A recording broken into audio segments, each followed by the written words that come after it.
Hey guys, welcome back with me again in this channel. On today's tutorial, I'm going to show you how you can get this choppy style edit with only a few clicks on CapCut. So first, you can just add your videos with some movement like walking or dancing like this.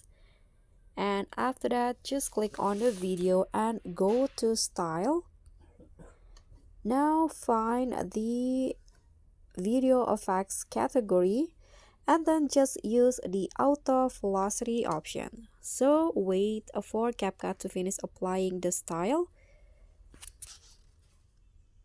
Okay, so now the style has been applied and this is the result for the choppy style edit. So guys, that's all from me. Thank you so much for watching. Don't forget to like, comment and subscribe, and also click on the thanks button below. I'll catch you all on the next tutorial. Thank you.